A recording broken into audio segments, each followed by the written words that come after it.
Hey guys, how's it going? Murder of Birds here. Welcome back to the channel and welcome to my TLDR review for RWBY Volume 5 Chapter 3, Unforeseen Complications. I'd like to say once again, thank you guys so much for your overwhelming support of my first two TLDR reviews for Chapter 1 and 2, and I do apologize that this review is out a bit late and a bit outdated from where we are right now with RWBY Volume 5. But I do think once you guys watch this video, you guys will realize why it took a little bit more time for me to get this out to you guys. But ultimately, thank you guys so much for your support. As always, leave your thoughts in the comment section, and I hope you guys enjoy this review. So before anything, I just want to say, I loved this tender family moment right before Gira went to give his speech, but I was waiting for Gira to honestly hit Sun with his infamous line. I was expecting it, but I'm glad that it didn't happen, especially since Sun has been trying so hard as it is. So the chapter starts out with Big Cat Gira Belladonna preparing to make his speech to the people and the press within Menagerie. I think he was some sort of cat, actually. Yeah, I know, that's what I said, the Big Cat Gira. What, like a puma? Yeah, there you go. Whatever species of cat he might be, Gira gave an impassioned speech informing the public of the radical actions of Adam Taurus and his followers during the last few months. His involvement with the fall of Beacon, his plans to overthrow Sienna Khan and take leadership of the White Fang, his current plans to attack Haven Academy, and how all of these actions only set the faunus species, the White Fang, and humanity back. It's as Sienna Khan said, "These are not examples of strength, Adam.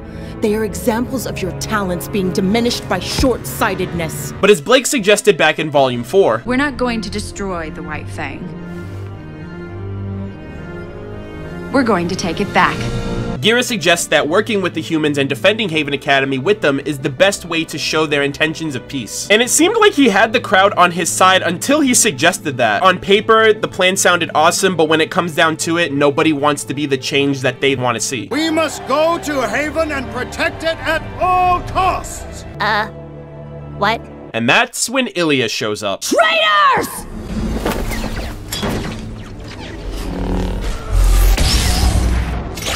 Now, I'm not one to bring up politics, but I couldn't help but notice a potential shift during Gira's speech. Like, initially, Gira had the attention of the public and the press with his positive message. But look how many eyes were focused on Elliott and her message when she stepped in. And if I've learned anything from real-world political affairs, it's that a negative or controversial story like Elliott's will garner much more attention than a positive one, especially if the positive story doesn't have a whole lot of backing behind it. So I honestly wouldn't be surprised if Elliott, Corsac, and Fennec's initial plans were to interrupt the speech in order to sensationalize their agenda to the media for more exposure. Either that, or Elliott's gonna be hit with the remnant version of, "You are fake news, sir." "Oh, nice job, son. You're gonna stealthily get the drop on Elliott while her guard is down and help bring her into custody. I knew we could rely on you, dude." Shut up!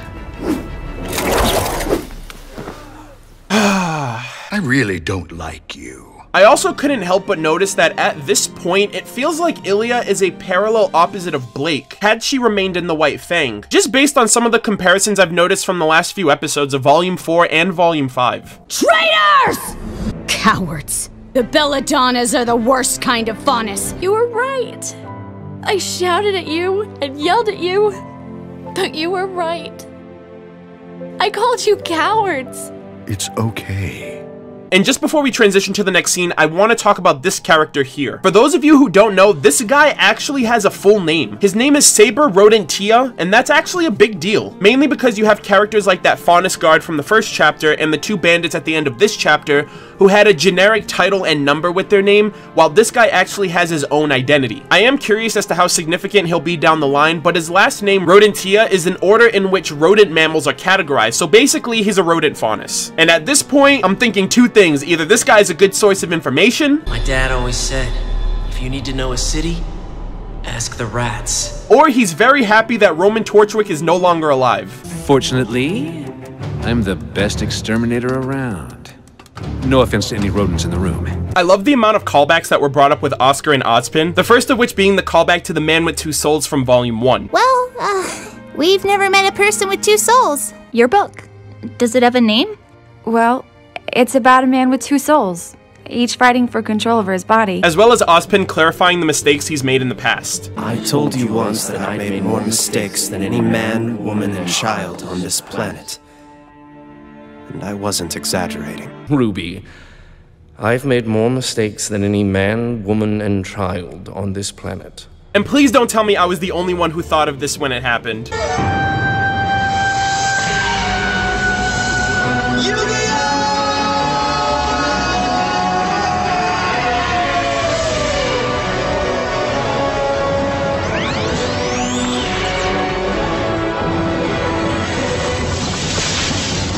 It is so very good to see you again, students. But I think my favorite rendition of this moment was the Danny Phantom resemblance. Oscar Ospin. Oscar Ospin, Ospin, Ospin. Yo, Oscar Pine, he was just 14. That's when Ospin had a very crazy scheme. It was the likes of which no one has seen. He's gonna train them all cause he's Oscar Ospin. But in the battle with Cinder Ospin, he just dipped. But in the mirror, Oscar looked inside of it. The souls were combined and his mind took a toll. But he came out alive as the man with two souls.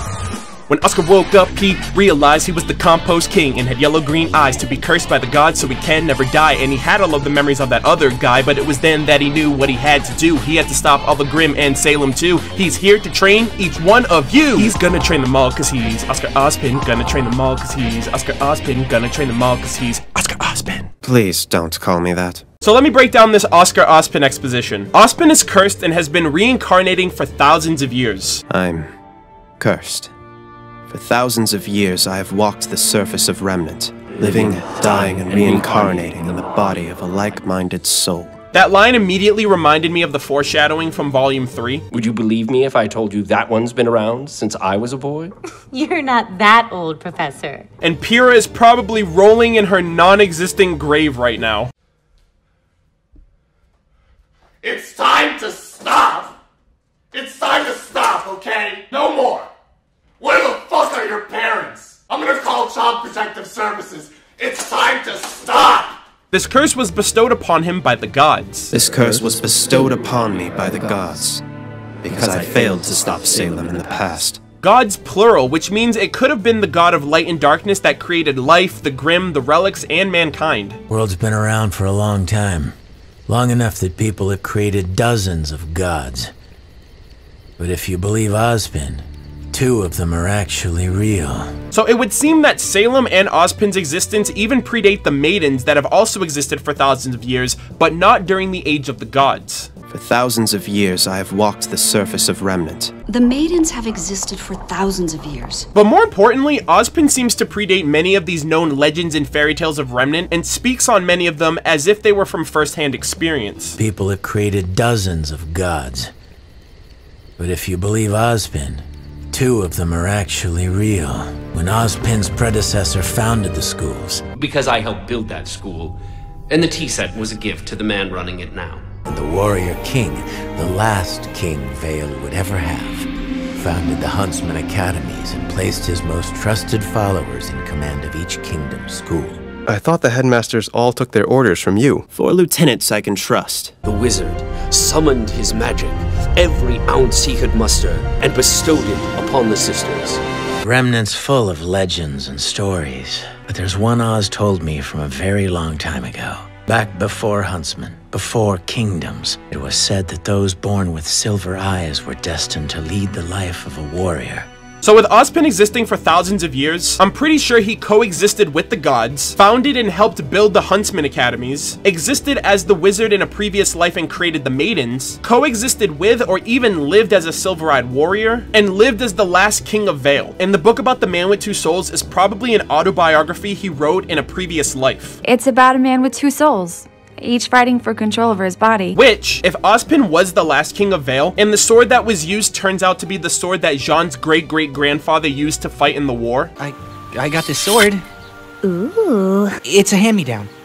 My great-great-grandfather used it to fight in the war. That would mean that Ospin existed as Jean's great-great-grandfather in a previous life, which would explain why he allowed Jean to enter his school, made him a team leader, and understands his full potential. It's as he said. Don't worry, Mr. Ark. Your journey is far from over. But from all of the lives that Ospin has lived, the Professor Ospin you all met was not my first form. And clearly wasn't my last. You could say that this isn't even Ospin's final form. You have got to be kidding me! But we finally have RWBY's version of Dumbledore's army underway. Crow is going to recruit new huntsmen to combat Salem. I'll throw together a list tonight. Good luck with that. RWBY is gonna get good at hand-to-hand combat. Well, yeah. Jean is hopefully gonna learn his semblance, and Ospin's gonna be the one to train all of them. This is perfect! Needless to say, I'm very excited for this arc to get underway. Just don't expect me to go easy on you. And for the last scene of the chapter, I felt really bad for Weiss. She was all like, winter is coming. And Vernal was more like, actually, winter is leaving. Am I right or am I right?